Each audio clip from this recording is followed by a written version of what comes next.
I pledge allegiance to the flag of the United States of America and to the republic for which it stands, one nation, under God, indivisible, with liberty and justice for all. Welcome to the Vietnam Veterans News Podcast. News of interest about Vietnam veterans from a Vietnam veteran. Now, here's your host, Mac Payne.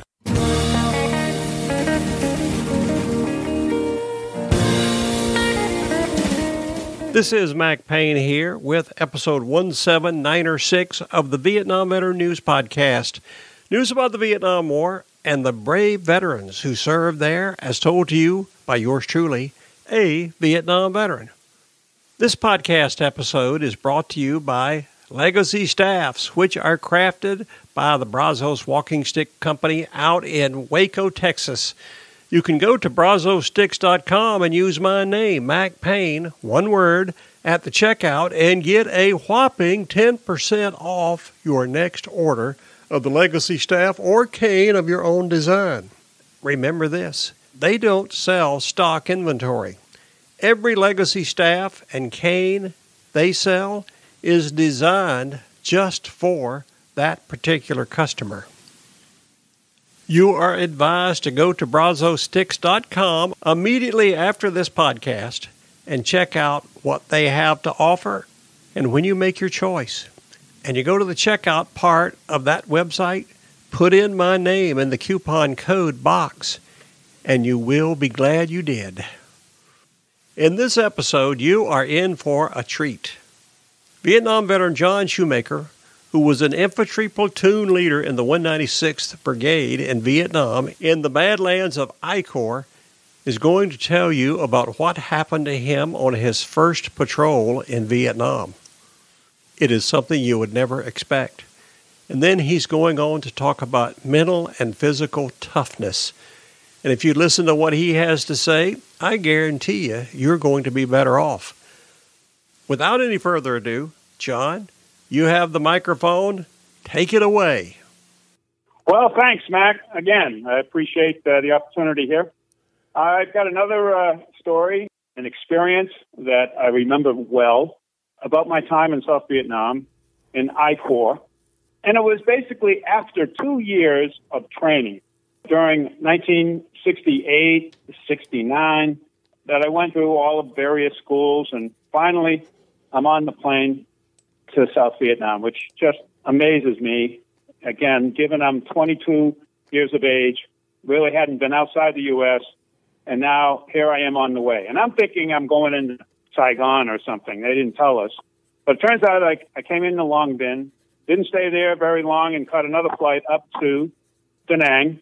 And then I'm shipped down by truck to Tu Lai. Don't ask me why they didn't fly us into Tu Lai. It has a big airstrip.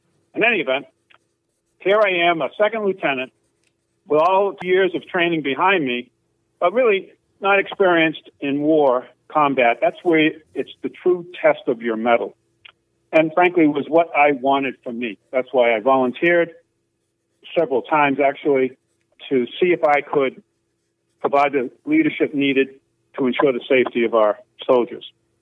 Well, that being said, when I got there, I immediately found out that I got to go through 2 weeks of training in country that allowed me to stay in the barracks in this massive, sprawling Tu Lai Americal headquarters base. It was a sprawling base.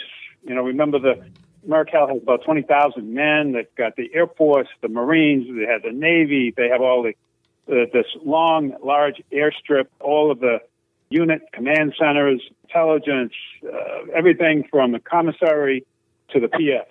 In any event, as I won't go through the training in country, it was all about the rules of engagement, you know, definitions, and making sure you understand what a free fire zone is and isn't.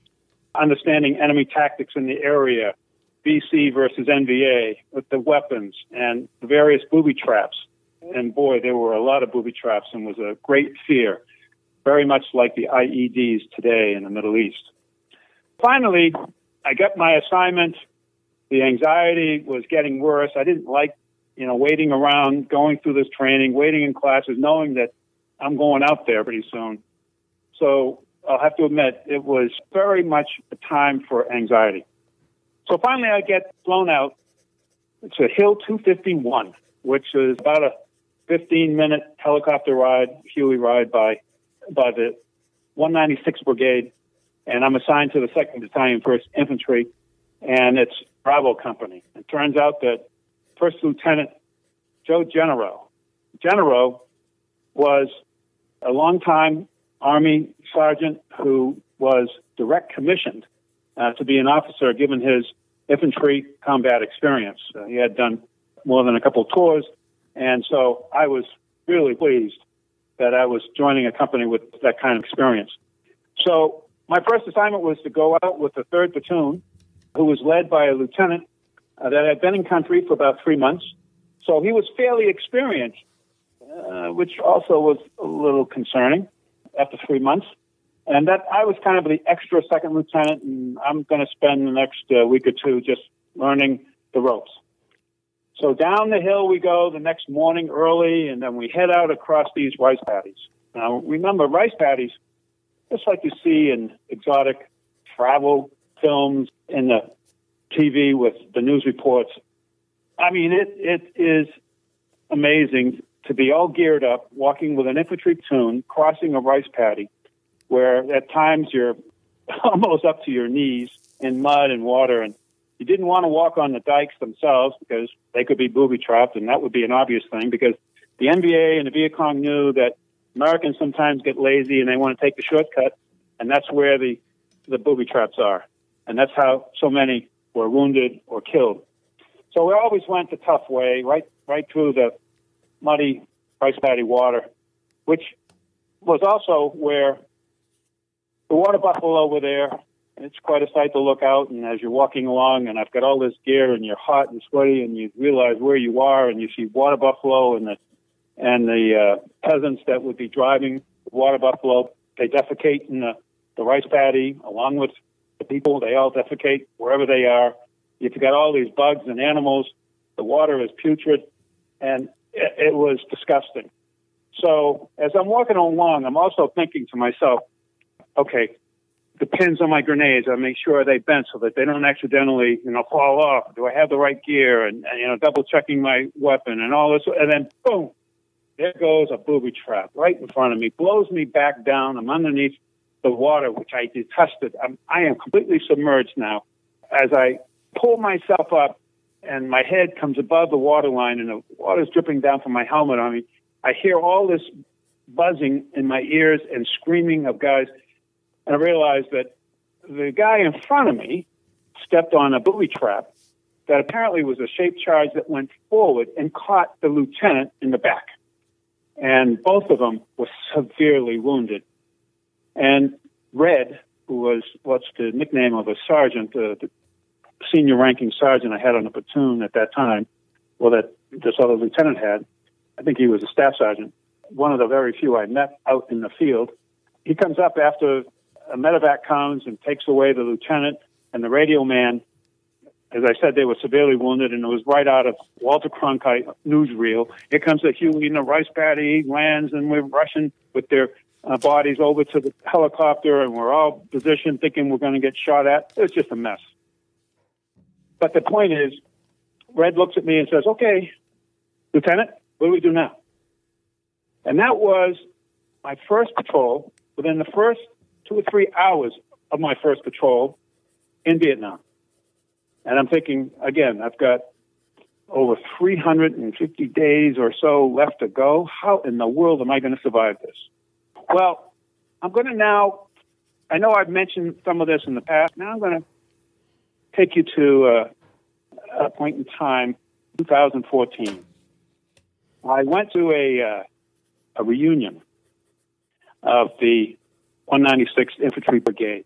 And for the first time since 1970, I met Lieutenant General, who was obviously retired now, along with a former company commander who replaced General. His name was Lieutenant Lee Klein, who then went on to become a colonel. And also Lieutenant Jerry Hughes, who he was our XO of the Bravo Company.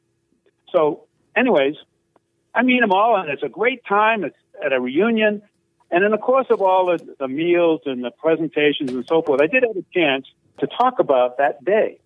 My first few hours in Vietnam and the impact it had on me for the rest of my tour, thinking there's no way I can survive. And I'm going to read now from the article that I wrote that was published in a number of magazines. As a new platoon leader, we went on to fight for Viet Cong in the NBA after this episode on my first day in the field, knowing what combat was going to be like, and in the northernmost sector of I Corps. In a few days, General returned to the States and was replaced by Lee Klein. At this reunion in 2014, after we met, we had drinks and dinner, and at one point in the conversation, Klein casually announced that he had contacted Joe, who now lives in Florida, and confirmed the rest of the story.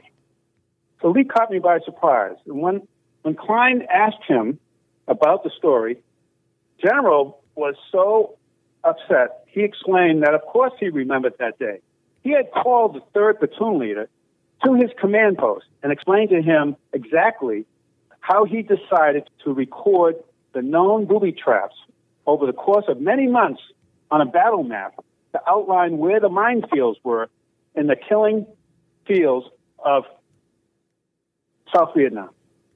Now, this is the kind of real field intelligence that is so valuable to missions and reflected General's experience and tactical judgment.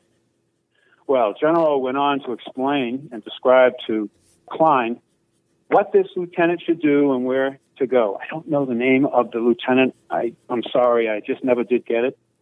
Anyways, General told him where to go. He showed him the map. He had been recording these locations of mines for months and said, this is a warning. Do not go into this area.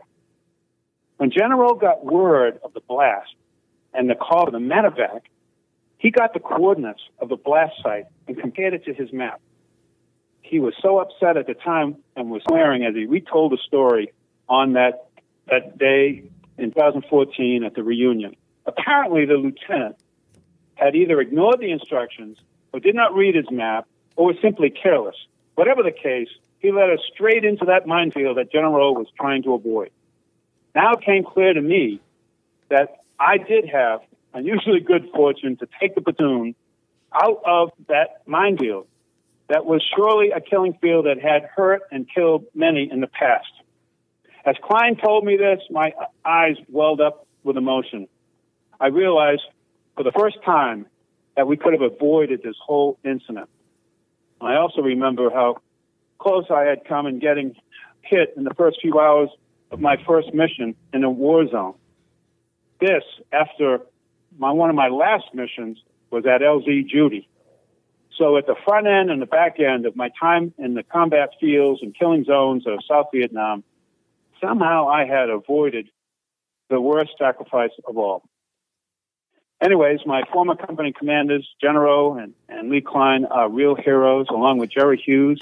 I am honored to know them and to have served with them and under them. Lieutenant Hughes actually had to replace me in the field when I was wounded. Even though he only had a few days left before he was going home, he had to come out and replace me for about 2 weeks while I went to the hospital in July. They were desperately in need of lieutenants, so as soon as I got out of that hospital, I went right back out to the field. And to say the least, I think Jerry was quite pleased to see me. Anyways, that tells you a story of something where events that happened many years ago, I didn't know the full story until 2014, and so what happened that day in 1970. John, that was a very interesting story, especially considering it was your first patrol. But I have a question. What happened to the platoon leader who led you into that minefield? He was wounded. Did he survive? He was severely wounded. It caught him in his back. It almost caught him in two, but he ended up spending, I think, more than a year in Japan in emergency care, and then I lost all track. Were you? And the radio man, I believe, lost his leg below his knee and other severe lacerations. So he again both survived, but with very severe wounds. Did you ever determine a reason why he went into this known area of mines? No, because again, he took me in it. I assumed that it was just a random incident where we walked in the wrong place at the wrong time. And then from then on, I just had to continue on. General never told me at that time the story. It was only, 40 years later that I find out that he did tell the lieutenant and show the map. In fact, General told me that he was going to recommend, what do you call it? Not just a warning, but when somebody does wrong in the Army. Article 15? Well, it's not an Article 15, a reprimand, a written reprimand. But given that he was so badly wounded and immediately sent on to Japan, and then we had other missions go on, I think it was just forgotten. That must have been a shocking experience for your first patrol in Vietnam to run into a mine like that. I mean, 2 or 3 hours into that first patrol, and the world blows up in front of me. I mean, when I got my butt up, first thing I did is I'm checking myself that, did I lose anything? Did I lose an arm or a leg? It was a very powerful explosion. It just flattened me. And especially in this water that it was so disgusting. I thought, Jesus, if I go into that, I'll end up getting a septic infection, I have another question for you, and you don't have to answer this one. That was a hellacious thing to happen on your first patrol, and then these other things you've talked about that happened at Cam Duck and LZ Judy and all this. Did you ever, afterwards, did it cause you any, nightmares or PTSD type problems? Honestly, for the first year after I came back, I had to have a rifle next to my bed. The only dreams I never had nightmares so much. I had dreams that I was running away from a group of guys chasing me. And the guys were always dressed darkly. I couldn't tell if they were NVA or just gang members, but it seemed like they were always chasing me. And every time I turned to shoot, I would have no ammunition. So that dream was repetitive for at least a year after I returned. I always felt like, they're chasing me and I didn't have a way of shooting them, even though I would point and I would fire, and nothing would happen. That dream is going away, though. You don't have those. Oh, yeah. No, that only lasted a year, maybe 2. And honestly, I don't suffer from PTSD. I don't have any complaints. I never went to the VA. I've never used the VA for anything. Yeah, PTSD is real, and it really does. But the way I look at it is I didn't spend 2 or 3 years in combat. In actual combat, I spent a little more than 6-7 months. Now, during that 6 or 7 months, I was making contact almost every other day. I mean, it was constant, relentless, but not like you drive and an IED hits you and you've got another week or 2 in your hand and there's another IED. No, it wasn't like that at all. It was, oh shit, there they are and we're running after them, every other day. I think 6 days of what you went through over there would give someone PTSD. No, I never did. I mean, honestly, except for these guys chasing me for a long time, and then I would wake up when they got to me, right? I would wake up. But I think that mentally, going through 2 years of training after college, I was mentally prepared. I really was. And I think if you're mentally prepared, even for as horrific a situation as that, then you can come out of it with your brains in the right place. That was a compelling story on your first patrol in the killing fields west of Chula. I appreciate you telling us about it and giving us some of your other wisdom about toughness and getting over these difficult times. So thank you so much for coming and telling us about it. And I can hardly wait until you come again and tell us some more war stories. I am anxious to hear about the time you took your unit up to the Bob Hope Show. This is Mac Payne closing out episode 17906 of the Vietnam Veteran News Podcast.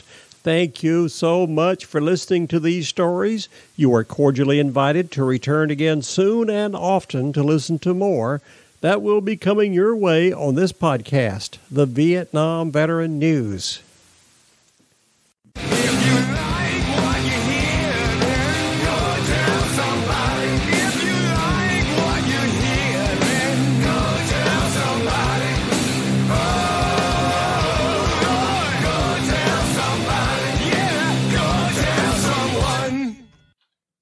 How about that? Ain't that a mess?